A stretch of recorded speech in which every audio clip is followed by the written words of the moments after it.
Picture this, it's 1999, and everyone you know is quitting their job to day trade internet stocks. Your neighbor just bought a yacht with his Pets.com shares. Your dentist is giving you investment advice about companies that have never turned a profit. You feel like the only sane person in an asylum, or perhaps the only fool missing out on easy money. Now replace internet stocks with AI companies, and welcome to 2024. Here's the question that should keep every investor, every worker, every person awake at night. What happens when $10 trillion, that's trillion with a T, evaporates from the global economy? Not if, when. Because if history has taught us anything, it's that what goes up irrationally must come down catastrophically. And right now, we're watching the largest speculative bubble in human history inflate before our eyes, with artificial intelligence as the needle that will inevitably pop it. But here's the twist that makes this different from every bubble that came before. This time, the consequences won't just destroy portfolios, they'll reshape the entire social contract between labor, capital, and human meaning itself. Welcome back to the Economic Philosopher, where we explore the hidden forces shaping our economic reality. I'm your host, and today we're going to do something uncomfortable. We're going to look directly at the sun. We're going to examine the AI bubble not as skeptics or believers, but as students of history, psychology, and economic philosophy. Because to understand where we're going, we need to understand where we've been and, more importantly, why we keep making the same mistakes. The problem isn't that AI is worthless. The problem is that we've seen this movie before, and we know how it ends. The gap between technological potential and economic reality has swallowed entire generations of wealth. And right now, that gap is wider than it's ever been. What you're about to hear will challenge everything you've been told about the AI revolution. We'll trace the pattern of bubbles from Dutch tulips to British railways to fiber optic cables. We'll explore why intelligent people consistently make catastrophically stupid decisions when everyone around them is getting rich. We'll examine the philosophical question of what happens to human purpose when machines promise to replace human labor. And we'll calculate the real cost not just in dollars, but in lives disrupted, dreams destroyed, and social fabric torn apart. By the end of this video, you'll understand not just why the AI bubble will burst, but why it must burst. And more importantly, you'll know what comes after. Let's begin with a story about flowers. In 1637, a single tulip bulb in Amsterdam sold for more than 10 times the annual income of a skilled craftsman. Think about that. A flower bulb, something that would bloom for a few weeks, and then die, was worth more than a master carpenter could earn in a decade. People mortgaged their homes, sold their businesses, traded their life savings for tulip contracts. They weren't stupid. They were responding rationally to a market that seemed to offer infinite returns. And then, almost overnight, the market collapsed. Fortunes evaporated. Families were ruined. The bulbs were still bulbs, but the collective delusion that had assigned them impossible value had shattered. This is the first pattern you need to understand. Bubbles aren't about the underlying asset. They're about stories we tell ourselves. Fast forward to the 1840s, Britain was gripped by railway mania. Parliament approved 272 railway acts in a single year. Investors poured capital into schemes to connect every village and town with iron rails. The promise was irresistible. Railways would revolutionize commerce, shrink distances, create unprecedented wealth, and they did eventually. But not before the bubble burst in 1847, destroying thousands of investors and triggering a financial crisis that rippled across Europe. Here's what's crucial. The railways were real. The technology was revolutionary. The long-term impact was transformative. But none of that prevented the bubble from forming or from bursting. Because bubbles aren't about whether the technology works. They're about whether the current valuation matches current utility. The economist Hyman Minsky identified this pattern precisely. He described 5 stages that every bubble follows with mathematical regularity: displacement, boom, euphoria, profit-taking, and panic. We're currently somewhere between euphoria and profit-taking in the AI cycle. Let me show you why. The displacement happens when a genuinely new technology or opportunity appears. In our case, it was the release of ChatGPT in November 2022. Suddenly, artificial intelligence wasn't some distant promise. It was in everyone's browser, writing emails, answering questions, generating images. The technology was real and impressive. The boom phase follows when early investors make spectacular returns. Nvidia's stock price increased 240% in 2023. Microsoft, Google, Amazon, every major tech company reported billions in AI investments and saw their valuations soar. Venture capital flooded into AI startups. If you had AI in your company name, you could raise money. The smartest people in the world were telling us this was the next industrial revolution. Euphoria is where we are now. It's characterized by irrational exuberance, a term popularized by economist Robert Shiller. It's when people start to believe that traditional valuation methods don't apply. That this time is different, when a company like Anthropic can be valued at $30 billion despite generating minimal revenue. When every corporation scrambles to announce their AI strategy, not because they have one, but because the market demands it. When job seekers add AI prompt engineer to their LinkedIn profiles, when your uncle asks you which AI stocks to buy at Thanksgiving dinner, here's the psychological mechanism at work, identified by Daniel Kahneman in his research on behavioral economics. We're not rational calculators of value. We're social animals who take cues from the behavior of others. When everyone around us is making money, our brains interpret their success as evidence that we're missing out. FOMO, fear of missing out, isn't just a cute acronym. It's a powerful evolutionary adaptation that's being weaponized against our financial judgment. The problem compounds because of what economists call information cascades. Early investors make money, which attracts more investors, which drives up prices, which validates early investors, which attracts even more capital. The cycle becomes self-reinforcing until it's not, until some external shock, a regulatory change, a disappointing earnings report, a technological limitation, or simply too many people trying to cash out at once breaks the spell. The dot-com bubble is our most recent and relevant comparison. In 1999, any company with a website could go public and watch their valuation skyrocket. Pets.com spent $300 million on advertising and sold pet supplies online. The company was worth $300 million at its IPO. It collapsed 9 months later, having never made a profit. The founders weren't frauds. The investors weren't idiots. The technology commerce was genuine and revolutionary. But the timing was wrong. The business models were unproven, and the valuations were detached from reality. Between 2000 and 2002, $5 trillion in market value evaporated from the technology sector. $5 trillion. Companies that had been worth billions became worthless overnight. Engineers and marketers who had been paper millionaires found themselves unemployed. The entire technology sector entered what we now call the nuclear winter, a period of deep skepticism and dried-up investment that lasted years. But here's what's different about the AI bubble. The scale is twice as large, the concentration is higher, and the ripple effects will be far more severe. Current estimates suggest that between 2023 and 2025, corporations and investors will pour approximately $10 trillion into AI-related investments. That includes everything from NVIDIA chips to data centers to AI startups to companies restructuring their operations around AI promises. $10 trillion betting that AI will revolutionize productivity, create new markets, and justify current valuations. The problem is that AI, for all its impressive party tricks, hasn't yet demonstrated that it can generate returns proportional to these investments. ChatGPT is an incredible tool. So is image generation. But being impressive isn't the same as being profitable. OpenAI reportedly loses money on every query. The cost of training and running large language models is staggering. The revenue models remain unclear. More fundamentally, we're betting on a technology whose capabilities we don't fully understand and whose limitations we're only beginning to discover. AI systems hallucinate. They generate confidence-sounding falsehoods. They're brittle. They fail in unpredictable ways when faced with novel situations. They require enormous computational resources. They can't truly reason or understand context the way humans do. They're sophisticated pattern matching systems, not the general artificial intelligence that justifies their valuations.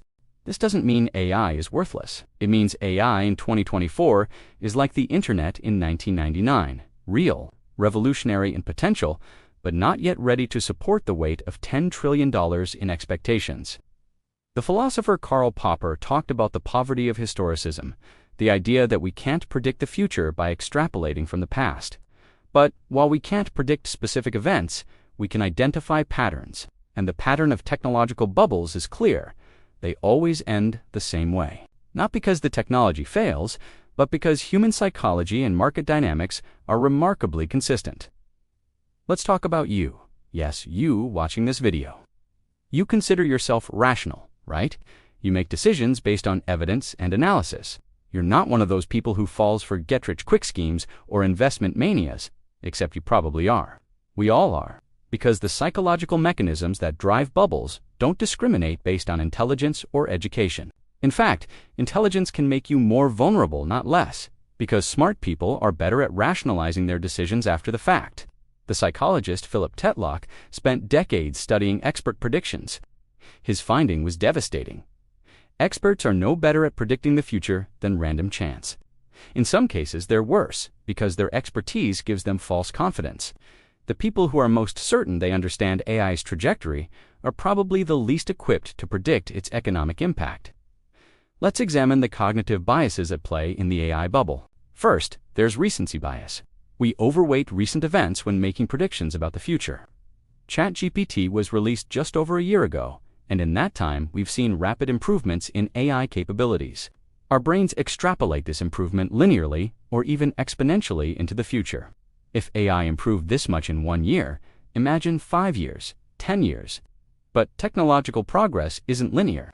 It follows S-curve's rapid growth, then plateau, then break through to the next S-curve. We're very good at predicting continued rapid growth. We're terrible at identifying when we're approaching a plateau. Second, there's confirmation bias. Once we've invested in AI intellectually, financially, or professionally, we selectively attend to information that confirms our investment was wise. We read articles about AI breakthroughs, we share stories of AI success, we dismiss concerns about limitations as coming from Luddites or people who don't understand the technology. We build echo chambers that reinforce our beliefs.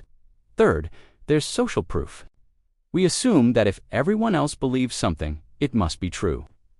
When Microsoft, Google, and Amazon all invest billions in AI, when your smartest friend quits their job to join an AI startup, when universities launch AI programs and governments announce AI strategies, it creates a powerful consensus that this must be the right direction. Disagreeing feels not just wrong, but socially risky. The economist John Maynard Keynes identified this problem decades ago with his famous observation: the market can remain irrational longer than you can remain solvent. Even if you correctly identify a bubble, betting against it can destroy you if the bubble continues to inflate. This creates a perverse incentive structure where the rational individual choice is to ride the bubble, even if the collective result is catastrophic. Here's the deeper psychological truth. We want to believe. We want to believe that AI will usher in an age of abundance, that it will solve our problems, that it will create wealth beyond imagination. This desire isn't stupid, it's profoundly human. Every generation has its vision of utopia enabled by technology. The problem is that wanting something to be true doesn't make it true, and hope is not an investment strategy. The behavioral economist Richard Taylor won a Nobel Prize for showing that humans are predictably irrational. We don't maximize utility. We satisfy as we make decisions that are good enough based on limited information and mental shortcuts. In boom times, the mental shortcut is simple. Everyone else is making money, therefore I should invest. In bust times, the shortcut reverses. Everyone else is losing money, therefore I should sell. These shortcuts are efficient for our brains, but catastrophic for our portfolios. There's also what psychologists call the illusion of explanatory depth. We think we understand complex systems better than we actually do. Ask someone to explain how AI actually works, not just its neural networks, but the actual mathematical and computational processes, and you'll discover that most people, including many investors, have only the vaguest understanding. But this doesn't stop us from making confident predictions about AI's future impact. The sociologist Charles Mackay documented this phenomenon in his 1841 book, Extraordinary Popular Delusions and the Madness of Crowds. He showed that throughout history, entire societies have become convinced of obvious falsehoods when those falsehoods served a collective psychological need. We're not just making investment decisions, we're participating in a mass delusion that gives meaning to our work, justifies our choices, and promises a better future. This gets to the heart of why bubbles are so seductive and so dangerous. They offer not just financial returns, but psychological satisfaction. Investing in AI makes you feel smart, forward-thinking, and aligned with progress. Questioning AI makes you feel like a curmudgeon, a technophobe, someone who doesn't get it, the social and emotional rewards of participating in the bubble often outweigh the financial risks, until they don't. The philosopher Friedrich Nietzsche wrote about the will to power, the fundamental human drive to impose our will on the world. Bubbles tap into this drive. They make us feel powerful, in control, riding the wave of history toward inevitable progress. The truth is far more humbling. We're not in control. We're participants in complex systems that none of us fully understand, making decisions based on incomplete information and cognitive biases we barely recognize. Understanding this doesn't make you immune to bubbles, but it does give you a fighting chance to recognize when you're in one. The question isn't whether you're susceptible to psychological manipulation. The question is whether you can develop the self-awareness and discipline to act against your instincts when those instincts are leading you off a cliff. Let's step back and ask a more fundamental question. What is value? This might seem abstract, but it's essential to understanding why the AI bubble will burst, because bubbles happen when there's a massive disconnect between price and value, and you can't identify that disconnect without understanding what value means. The classical economists Adam Smith, David Ricardo, Karl Marx argued about the labor theory of value. Something is valuable based on the amount of labor required to produce it. This theory has problems, but it points to an important truth. Value is grounded in human effort and human needs. The marginalist revolution in economics shifted our understanding. Carl Menger, William Stanley Jevons, and Leon Walras argued that value is subjective. It's based on the utility something provides to an individual at the margin. Water is cheap, despite being essential because we have abundant water. Diamonds are expensive, despite being mostly decorative because they're scarce. Value isn't intrinsic to objects. It emerges from human preferences and scarcity. This subjective theory of value explains why bubbles can form. If enough people believe something is valuable, it becomes valuable until belief shifts. The tulip bulb, the railway stock, the dot-com share, the AI company valuation. None of these have intrinsic value. They have value only insofar as people believe they have value and are willing to pay for them. But here's where it gets interesting. AI challenges our traditional understanding of value because it promises to separate value creation from human labor. If machines can do what humans do right, create, analyze, decide, then what determines value? What happens to the labor theory when labor itself becomes obsolete? The philosopher Nick Bostrom poses this question starkly in his work on superintelligence. If we create machines that are better than humans at every cognitive task, what role remains for humans in the economy? This isn't just a practical question about unemployment. It's a philosophical question about human worth and purpose. Most AI enthusiasts have a ready answer. AI will handle routine tasks, freeing humans to do more creative, strategic, and meaningful work. This is the same promise made during every technological revolution. Automation will eliminate drudgery and elevate human potential. But history doesn't support this optimistic narrative quite as neatly as we'd like. The economist Vasily Leontief observed that humans might become like horses after the invention of the automobile, no longer economically necessary. Horses didn't transition to more meaningful work.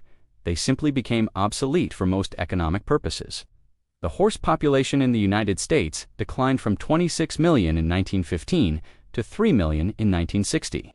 Not because horses became less capable, but because they became less economically relevant. The counterargument is that humans aren't horses. We're adaptable, creative, capable of generating new forms of value. This is true, but incomplete. Yes, new jobs will emerge. But will they emerge fast enough? Will they employ enough people? Will they pay wages that support dignified lives? The economist David Autor has documented that technological change creates both winners and losers, and the losers often suffer for decades before new equilibria emerge. This connects directly to the AI bubble's eventual burst. Current AI valuations assume that AI will augment human productivity across the economy, generating trillions in additional value. But this assumes relatively smooth adoption, minimal displacement costs, and rapid realization of productivity gains. None of these assumptions are safe. Consider the philosophical problem of meaning. Even if AI generates enormous wealth, how do we distribute that wealth in a world where most traditional jobs have been automated? Universal basic income is often proposed, but UBI solves the income problem, not the meaning problem. Humans derive purpose from productive work. We define ourselves by our occupations. We structure our days around our labor. If AI eliminates the need for human labor, we face an existential crisis that no amount of money can solve. The philosopher Hannah Arendt distinguished between labor, the biological necessity of survival, work creating durable objects, and action, meaningful participation in public life. Modern capitalism has collapsed these categories. We labor to work, and our work defines our action. AI threatens to remove humans from all three categories, leaving us with what? Consumption? Entertainment? Perpetual leisure? This might sound like utopia, but every historical attempt to create meaning through pure leisure has failed. Aristocrats filled their lives with elaborate social rituals and status games to create structure and purpose. The retired often struggle with depression and loss of identity. Work isn't just how we earn money, it's how we earn meaning. So here's the philosophical question that should guide our evaluation of AI's worth. Does AI create value, or does it merely capture and redistribute value that humans create? If AI is fundamentally parasitic on human intelligence, trained on human-created data, evaluated by human judgment, directed toward human-defined goals, then its value is derivative, not primary. It's a tool, not a replacement. This matters for valuation, because tools have limited value. A hammer is valuable, but its value is bounded by the value of the things you can build with it. If AI is a tool, then its value is limited by the value of human goals and human judgment. It can enhance productivity, but it can't replace the fundamental human contribution to the economic system. But if AI truly becomes what its most ambitious advocates promise, artificial general intelligence that matches or exceeds human cognitive abilities across all domains, then we face a different problem. Such AI wouldn't just be valuable, it would be priceless. It would also be terrifying, because it would mean humans are no longer necessary for value creation. This is the scenario Bostrom and others worry about. Not unemployment, but obsolescence. The current AI bubble is caught between these two possibilities. Investors are pricing AI companies as if Aggie is imminent, as if we're on the verge of creating genuinely autonomous intelligence that will transform everything. But the technology we actually have is sophisticated pattern matching and statistical analysis. Impressive, useful, but not revolutionary in the existential sense. This gap between science fiction expectations and engineering reality is where trillions of dollars will disappear. Because when investors finally recognize that AI is more like electricity than like human intelligence infrastructure that enhances productivity, but doesn't replace the need for human judgment, and human purpose, valuations will crash back to earth. The Austrian economist Joseph Schumpeter described capitalism as a process of creative destruction. Old industries die, new ones emerge, and innovation drives progress through chaos. This is true, but it glosses over the human cost of that chaos. For the creative destruction to work, we need social systems that support people through the transitions. We need education that prepares people for new roles. We need safety nets that prevent destitution. We need time for new jobs and new sources of meaning to emerge. The AI bubble's burst will trigger creative destruction on a massive scale. The question isn't whether AI has value, it does. The question is whether our current social, economic, and philosophical frameworks can handle the disruption that AI will cause. And the honest answer is probably not. Let's get concrete. Let's talk about money, jobs, and the mechanics of how $10 trillion disappears. The AI bubble exists across multiple interconnected markets. There's the equity market, where AI companies are valued at levels that assume massive future growth. There's the venture capital market, where investors are pouring billions into AI startups with minimal revenue. There's the corporate investment market, where established companies are spending enormous sums on AI capabilities, data centers, and reorganization. And there's the labor market, where workers are being told to reskill or be replaced. When bubbles burst, they don't deflate gradually. They pop suddenly, triggered by what economists call a Minsky moment, the point where debt-financed speculation can no longer support itself. In the AI bubble's case, the trigger could be any number of things. A major AI failure that highlights current limitations, a recession that forces companies to cut experimental projects, regulatory intervention that limits AI deployment, or simply a recognition that returns aren't materializing fast enough to justify current valuations. Here's how the cascade works. First, some high-profile AI companies miss earnings expectations or admit that monetization is harder than expected. Their stock prices decline. This creates nervousness among investors who start to question whether other AI companies are similarly overvalued. Some start selling, prices decline further. This triggers algorithmic selling by hedge funds and trading systems. The decline accelerates. Venture capital firms, which have invested billions in AI startups, suddenly find their portfolios underwater. They stop making new investments. AI startups can't raise new funding rounds. Without cash, they start failing. The smart engineers and researchers at these companies flood the job market, suppressing tech wages and creating a buyer's market for talent. Established tech companies like Microsoft, Google, and Amazon see their stock prices decline as investors worry that their massive AI investments won't pay off. These companies start cutting costs, which means layoffs, not just in AI divisions, but across their organizations. This spreads beyond tech because tech companies are major customers for everything from real estate to cloud services to consulting. The ripple effects hit the real economy. Data center construction halts. NVIDIA and other chip manufacturers see orders dry up. The supply chain from rare earth mining to semiconductor fabrication to server assembly contracts. Workers in all these industries lose jobs. Banks and financial institutions that financed AI investments faced losses. Some AI-focused hedge funds and investment vehicles collapse. This creates credit constriction, making it harder for all companies, not just AI companies, to borrow money. The financial system tightens. Consumer confidence declines. As 401ks and investment portfolios lose value, people cut spending. This reduces demand across the economy, triggering more layoffs in retail, manufacturing, and services. What started as a tech bubble becomes a broader economic contraction. The economist Hyman Minsky argued that capitalist economies are inherently unstable because stability breeds instability. When times are good, people take on more risk. Leverage increases. Speculation becomes normal. Then something breaks and the whole system unwinds. The AI bubble is Minsky dynamics on steroids. How big will the crash be? Let's do some rough calculations. If we assume 10 trillion in AI-related investments, and if we assume that 70% of this represents overvaluation similar to the dot-com crash, then we're looking at $7 trillion in destroyed wealth. To put this in perspective, the 2008 financial crisis destroyed about 10 trillion in global wealth and triggered the Great Recession, the worst economic downturn since the 1930s. But this understates the problem because it only counts direct financial losses. The economic impact includes unemployment, reduced productivity during the transition, foregone innovation in other areas because capital was misallocated to AI, and the social costs of disruption. The labor market impact will be severe and uneven.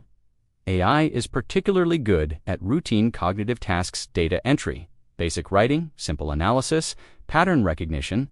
The workers who perform these tasks aren't highly paid, but they're numerous. If AI eliminates or degrades these jobs before creating equivalent new opportunities, we face mass unemployment among middle-skill workers. Historically, technological unemployment has been temporary new jobs emerge to replace old ones, but the transition period can last years or decades, and during that time, real people suffer. The economist Paul Krugman calls this the long-run equilibrium fallacy. The error of assuming that because things work out in the long run, we don't need to worry about the short run. In the short run, people lose their homes, families dissolve, communities collapse, suicide rates spike. These are real costs, not just statistics. The geographic impact will be concentrated. Tech hubs like San Francisco, Seattle, and Austin will be hit hardest initially, but the ripple effects will spread to every community that depends on tech money, from the restaurants and shops that serve tech workers to the construction workers building housing to the teachers in schools funded by tech taxes. There's also what economists call hysteresis, the idea that temporary shocks can have permanent effects. Workers who are unemployed for extended periods lose skills and connections. Young people who graduate into a recession earn less throughout their entire careers. Companies that fail to invest during downturns fall permanently behind competitors. The AI bubble's burst won't just destroy wealth, it will alter the trajectory of economic development for years. The international dimension matters too. The AI bubble is global, but the exposure is uneven. The United States, particularly Silicon Valley, has the highest concentration of AI investment. China is heavily invested in AI both through private companies and state-directed policy. Europe has been more cautious. When the bubble bursts, American and Chinese economies will be hit hardest, but in an interconnected global economy, everyone suffers.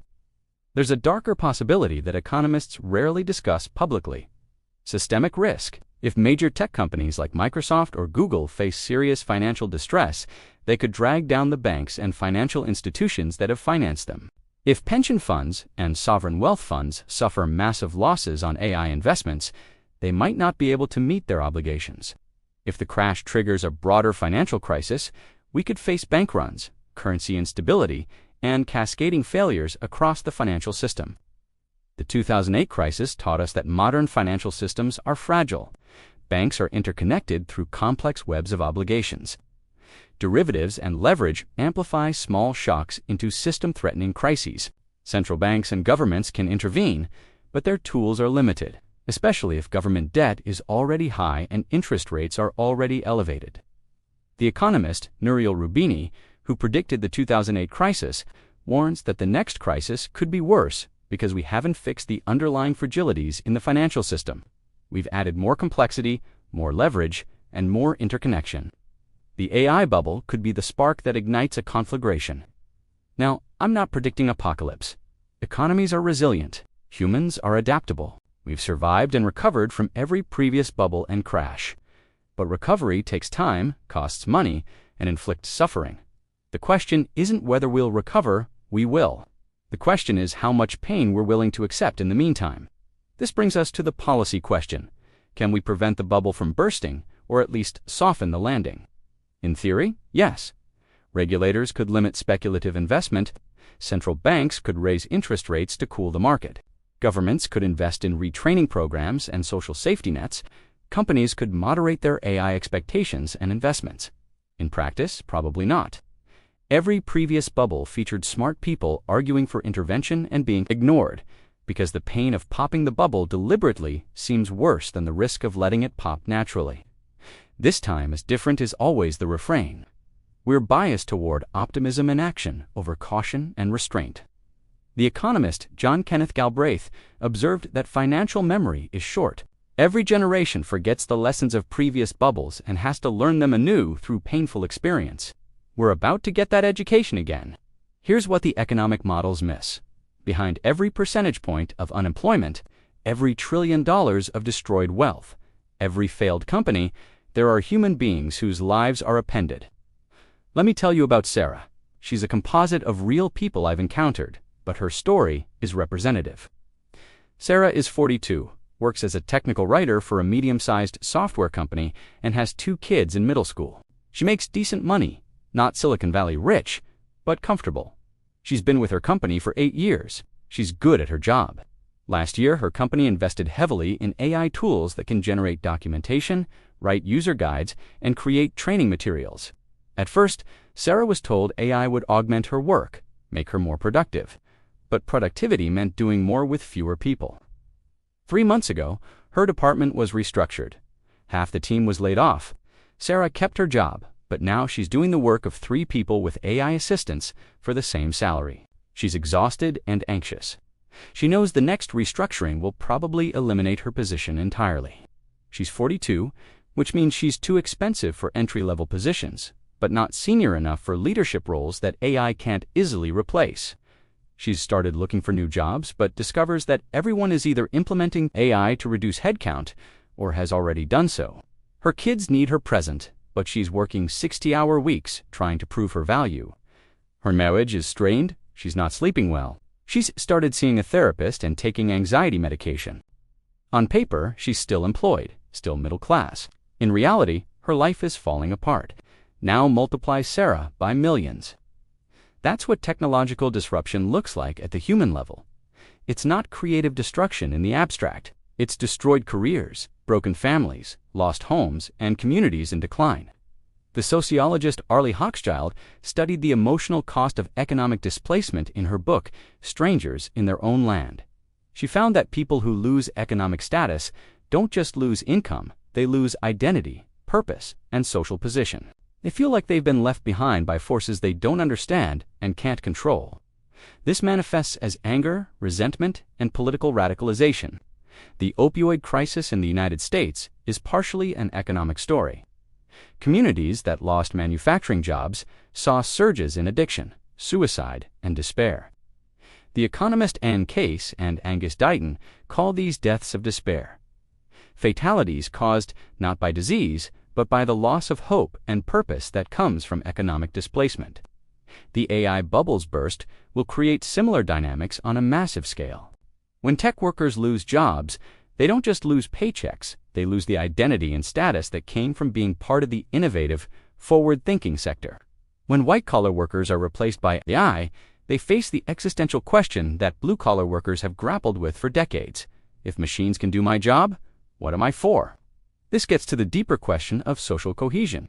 Societies function when people believe in shared narratives about progress, fairness, and opportunity. Work hard, get educated, play by the rules, and you'll be okay. That's the social contract that's kept society stable. But what happens when that contract breaks? When people do everything right, get degrees, develop skills, work diligently and still face unemployment and downward mobility.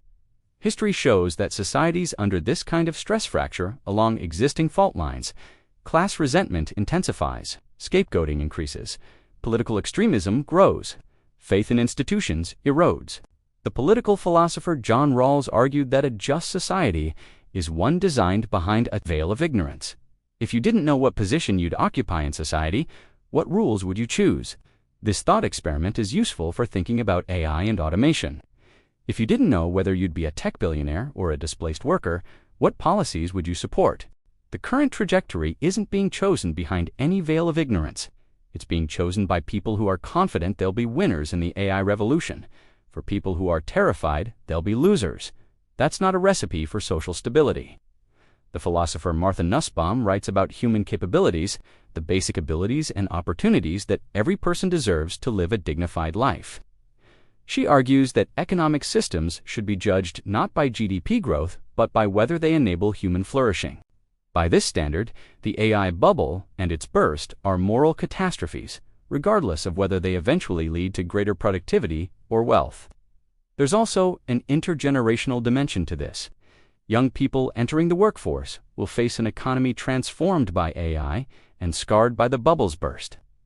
They'll have massive student debt, limited job opportunities, and diminished expectations compared to previous generations. Meanwhile, older workers who lose jobs may never recover their previous standard of living. This creates a lost generation people whose life trajectories are permanently altered by being in the wrong place at the wrong time. The economist Joseph Stiglitz has documented how financial crises create these lasting scars, particularly for young people and marginalized communities. The racial and gender dimensions matter too. AI systems are trained on historical data that reflects historical biases. Studies have shown that AI hiring tools discriminate against women and minorities. AI lending algorithms perpetuate redlining. If AI adoption accelerates before we address these biases, we'll automate and amplify discrimination. Furthermore, the workers most vulnerable to AI displacement are disproportionately women and people of color, those in administrative, clerical, and routine cognitive roles that AI can easily replace. The tech workers least vulnerable are disproportionately white and male.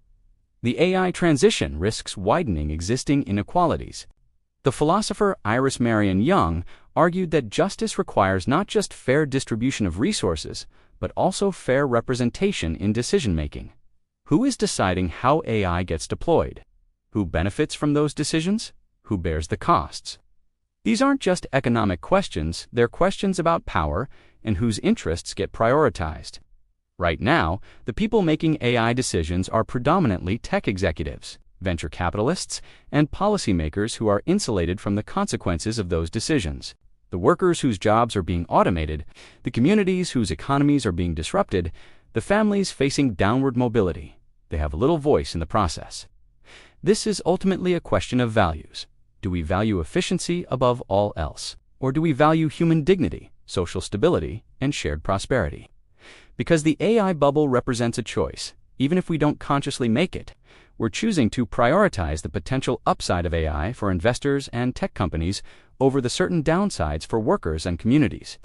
The Christian theologian Reinhold Niebuhr wrote about the irony of American history, how our greatest strengths become our greatest weaknesses, our faith in technological progress, our belief in market efficiency, our optimism about the future. These have driven enormous innovation and prosperity. But these same qualities make us blind to the costs of disruption and cavalier about the human toll of creative destruction. So we've established the problem, a massive bubble inflating toward an inevitable burst, driven by human psychology, divorced from economic reality, with devastating human consequences. The question now is, what do we do about it? If you're an individual investor, the advice is straightforward but hard to follow, except that FOMO is a feeling, not an investment thesis. Remember that every speculative bubble looks rational from the inside until it doesn't. But individual financial advice, while important, doesn't address the systemic issue. For that, we need to think bigger. First, we need better education about economic history and human psychology. Most people don't understand how bubbles work because we don't teach economic history effectively. We present economics as a science of rational actors and efficient markets, when the reality is much messier. If people understood the pattern of bubbles, the 5 stages, the psychological mechanisms, the inevitable bust, they'd be better equipped to resist FOMO and make rational decisions. Second, we need regulatory frameworks that limit systemic risk without stifling innovation. This is tricky. Heavy-handed regulation can prevent beneficial technological development, but total regulatory absence allows speculation that threatens financial stability. The challenge is finding the balanced regulations that limit leverage, require transparency, and protect consumers, while still allowing capital to flow to genuinely innovative companies. The economist Carmen Reinhart documented 800 years of financial crises and concluded that they all share common features: excessive credit growth, asset price inflation, and leveraged speculation. Regulators who watch for these warning signs can potentially intervene before crises become catastrophic. Third, we need social safety nets that support people through economic transitions. This means robust unemployment insurance, accessible retraining programs, healthcare not tied to employment, and potentially universal basic income experiments. The goal isn't to prevent change. That's impossible and undesirable. The goal is to ensure that change doesn't destroy lives. The Nordic countries offer a useful model. Their flexicurity approach combines flexible labor markets with strong social protections. It's easier to hire and fire workers, but unemployed workers receive generous benefits and extensive retraining. This allows economies to adapt while protecting people from destitution. Fourth, we need to democratize decision-making about AI deployment. Right now, these decisions are made by tech companies and investors whose incentives are misaligned with broader social welfare. We need mechanisms for worker voice, community input, and democratic oversight of how AI gets used and who bears the costs. This could include requiring companies to conduct AI impact assessments similar to environmental impact statements. It could mean giving workers or their representatives seats on corporate boards. It could mean regulatory approval for AI systems that affect employment, similar to how we regulate pharmaceuticals that affect health. Fifth, we need to redefine work and value for an economy where human labor is less central. This is the hardest challenge because it requires rethinking assumptions that have shaped civilization for millennia. If AI can do most routine cognitive tasks, we need to create meaning and purpose through non-economic activities: art, community care, work, civic participation. The philosopher Bertrand Russell wrote an essay called In Praise of Idleness, arguing that humans would be better off working less and having more time for leisure, creativity, and relationships. He wrote this in 1932, during the Depression, and he was mostly ignored. Maybe he was ahead of his time. Maybe a world with abundant AI requires us to rethink the centrality of work to human identity. Sixth, we need to redistribute the gains from AI more equitably. If AI generates enormous productivity gains, those gains should benefit society broadly, not just tech shareholders. This could happen through taxation, higher taxes on capital gains, wealth taxes, taxes on AI-generated revenue, and redistribution through public services and direct payments. The economist Thomas Piketty argues that without intervention, capitalism naturally produces increasing inequality because returns on capital exceed economic growth. AI will accelerate this dynamic unless we consciously choose different policies. Now, I know what some of you are thinking. This sounds like socialist utopianism. It's not politically feasible. The powerful will never allow it. And you might be right. But consider the alternative. If we don't proactively address the disruption caused by AI and the bubble's burst, we'll get reactive policies shaped by crisis and anger. History shows that economic catastrophes lead to political upheaval. The New Deal was possible because the Great Depression made radical change necessary. The question is whether we can have the New Deal without first having the Depression. The political philosopher Karl Polanyi described this pattern in The Great Transformation. When market forces become so disruptive that they threaten social stability, societies react by reasserting social control over the economy. This can take beneficial forms: labor rights, social insurance, environmental regulation, or destructive forms: fascism, nationalism, war. The choice is ours. For individuals facing the post-bubble world, resilience will come from diversification, not just of investments, but of skills, relationships, and sources of meaning. Don't define yourself solely by your job. Cultivate multiple domains of competence. Build strong communities. Save money. Develop skills that are hard to automate: judgment, creativity, empathy, physical dexterity in unpredictable environments. But individual resilience, while necessary, isn't sufficient. We also need collective action. Join unions. Participate in politics. Demand accountability from companies and governments. Support policies that protect workers and communities.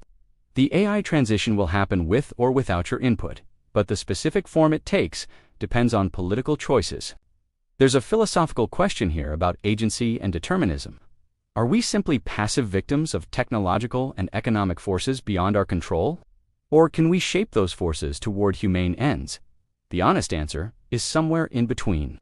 We can't stop technological progress, but we can influence its direction and mitigate its harms. The historian Yuval Noah Harari warns that we're entering an age where humans might become economically irrelevant. But he also notes that irrelevance isn't inevitability, it's a choice. We can choose to build an economy that values human dignity over pure efficiency. We can choose to distribute AI's benefits widely rather than concentrating them. We can choose to preserve space for human meaning and purpose, even in a world of intelligent machines. These choices won't be easy. They require confronting powerful interests, overcoming ideological resistance, and coordinating action across nations and sectors. But the alternative, passively accepting a future designed by tech companies for their benefit, is worse. The AI bubble will burst, not if, but when. The only question is whether we use the crisis to build something better or let it deepen our dysfunction. Throughout this video, we've traced the pattern from tulips to railways to .com to AI. We've examined the psychology that makes intelligent people do foolish things. We've explored the philosophical questions about value, meaning, and human purpose. We've calculated the economic catastrophe that awaits. And we've looked at the human cost that statistics can't capture. The core message is this: technological progress is real and valuable, but hype cycles are dangerous and destructive. AI will transform many aspects of our economy and society. But current valuations assume transformation that hasn't happened and might never happen, at least not on the timeline investors expect. When reality meets expectations, trillions of dollars will evaporate. Companies will fail, workers will lose jobs, and communities will suffer. This doesn't have to be a counsel of despair. Every crisis is also an opportunity to rebuild more thoughtfully, to distribute resources more fairly, to create systems that serve human flourishing rather than just economic efficiency. But opportunity requires action. It requires learning from history, understanding psychology, grappling with philosophy, and facing economic reality honestly. It requires looking past the hype, resisting the FOMO, and making decisions based on evidence rather than emotion. The AI revolution will happen, but it will be messier, slower, and more painful than the optimists claim. The $10 trillion currently betting on AI's immediate transformation will largely disappear. The question is, what we build from the ruins. So here's my challenge to you. Think critically about AI claims. Question your assumptions. Diversify your risks. Prepare for disruption. Support policies that protect people over profits. And most importantly, remember that technology is a tool, not a destiny. The future isn't determined by algorithms. It's determined by choices we make together. What do you think? Are we in an AI bubble? Will it burst as catastrophically as I've described? What should we do differently? Leave your thoughts in the comments. Let's have a real conversation about this, because the decisions we make or fail to make will shape not just our portfolios, but our society for decades to come. If you found this analysis valuable, subscribe to the Economic Philosopher. For more deep dives into the forces shaping our economic reality, hit the notification bell so you don't miss the next video. And share this with someone who needs to hear it, someone caught up in AI hype, someone worried about their job, someone trying to make sense of our economic moment. Until next time, stay curious, stay critical, and remember, in the long run, reality always wins. This is the Economic Philosopher, signing off.